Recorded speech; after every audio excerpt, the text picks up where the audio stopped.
Queridos hermanos, el miércoles pasado hablábamos de que Dios llama a Moisés para liberar al pueblo de Israel de la esclavitud del pecado. Moisés decía de que no estaba capacitado para poder hacerlo, pone muchas excusas, pero Dios dice de que va a estar con él, de que con su mano de poder va a sacar al pueblo de Israel de la esclavitud. Esto nos hacía ver que muchas veces nosotros ponemos excusas para el servicio al Señor, que no nos sentimos capacitados.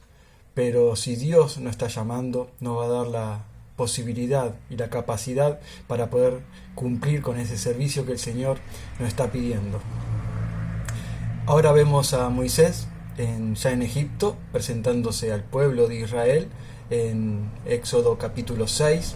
Vamos a leer los versículos 6 al 8, que dice así: Por tanto, di a los hijos de Israel, yo soy el Señor, y yo os sacaré de debajo de las cargas de los egipcios, y os libraré de su esclavitud, y os redimiré con brazo extendido y con juicios grandes, y os tomaré por pueblo mío. Yo seré vuestro Dios, y sabréis que yo soy el Señor vuestro Dios, que os sacó de debajo de las cargas de los egipcios. Y os traeré a la tierra que juré dar a Abraham, a Isaac y a Jacob, y os la daré por heredad. Yo soy el Señor. Tenemos un Dios fiel, que cumple con todas sus promesas. Así como cumplió con el pueblo de Israel sacándolo de la esclavitud de Egipto y llevándolo a la tierra donde fluye leche y miel, porque se lo había prometido a Abraham, a Isaac y a Jacob, así cumple con todas sus promesas que ha prometido a su pueblo, a la iglesia. Y vemos en la palabra de Dios las promesas de Dios, como por ejemplo la de Isaías, capítulo 40, versículo 31, que dice: Pero los que esperan en el Señor renovarán sus fuerzas, se remontarán con alas como las águilas, correrán y no se cansarán, caminarán y no se fatigarán.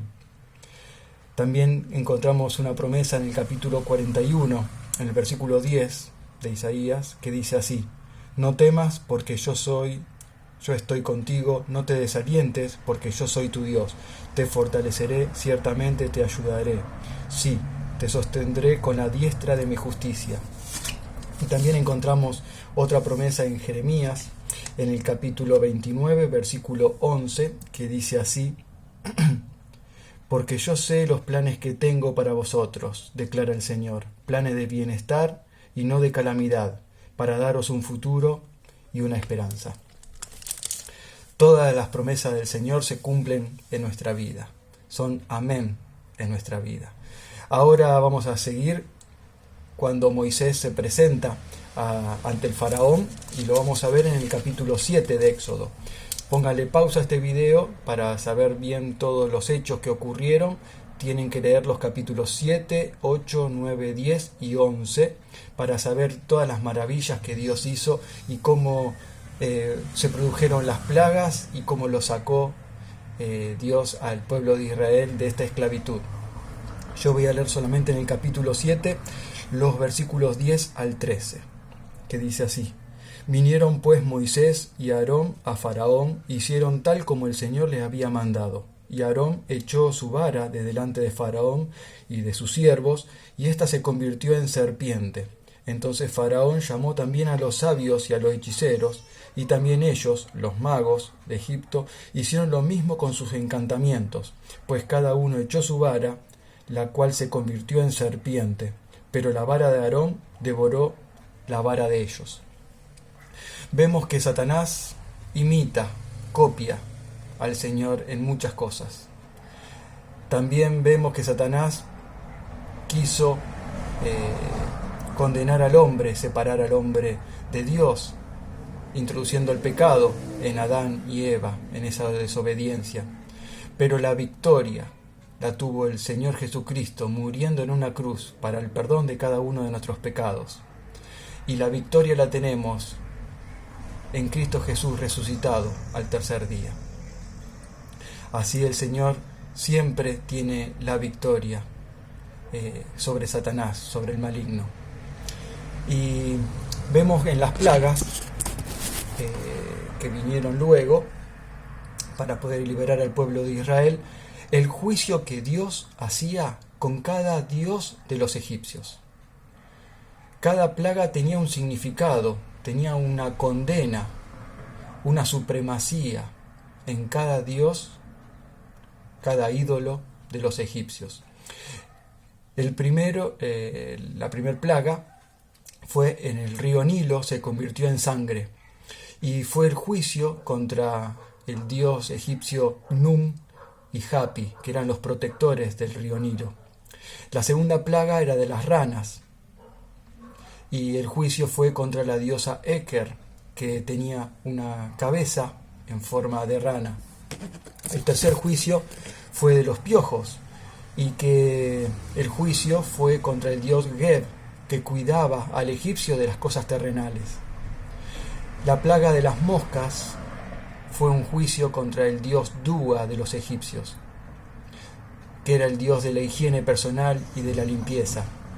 El juicio de la peste, la plaga de la peste del ganado, era un juicio contra la diosa Hathor, encargada de criar y amamantar al rey, de la fertilidad y el amor. La plaga de las úlceras era un juicio contra el dios Emhotep, que era el dios de la medicina y del aprendizaje. La plaga del juicio del fuego y del granizo fue un juicio contra el dios Horus, que tenía la representación de un halcón, que era el dios del cielo. La plaga de las langostas era un juicio contra el dios Shu, protector del aire, del viento. El juicio de las tinieblas era un juicio contra la diosa Ra, que representaba al sol, ¿sí?, y madre de todos los dioses. La plaga del ángel exterminador afectó a los primogénitos de todos los egipcios, y era un juicio contra tres dioses.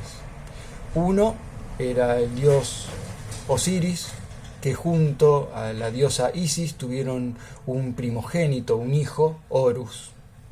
Entonces Dios le estaba dando un mensaje al pueblo de Egipto, diciéndole que sus dioses eran obra de sus manos, que no tenían vida, eran imágenes o estatuas que no tenían ningún poder, que hay un solo Dios vivo y verdadero, el Dios Todopoderoso, nuestro Dios.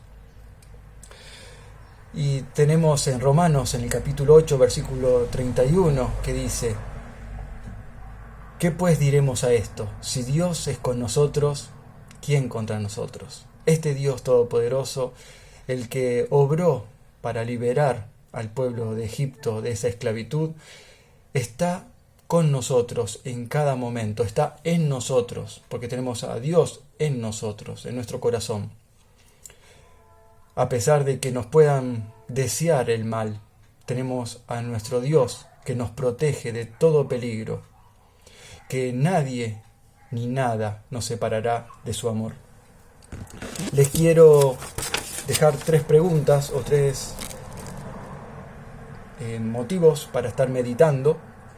La primera, quiero que piensen en las promesas del Señor, que busquen en la palabra de Dios las promesas que el Señor nos hace y que escudriñen en su palabra.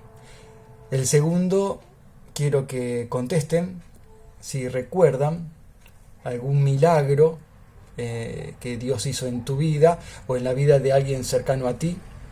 Y yo recuerdo el milagro que hizo con una tía de Janet, que tenía tumores en el pecho y que ya el doctor había puesto fecha para la operación, para extirparlos a esos tumores, y había dicho de tener una última ecografía para saber la localización exacta del tumor para poder sacarlo.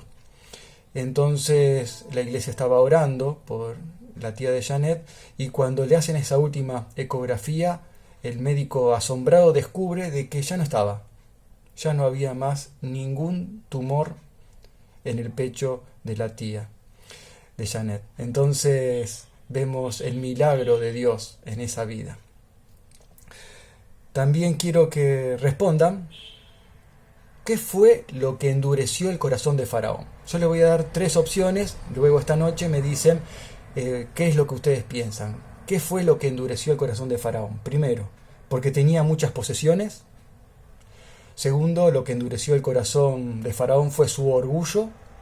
Y tercero, lo que endureció el corazón de Faraón fue que amaba mucho al pueblo de los egipcios. Esta noche lo vamos a estar hablando y sacando esas conclusiones. Que Dios los bendiga.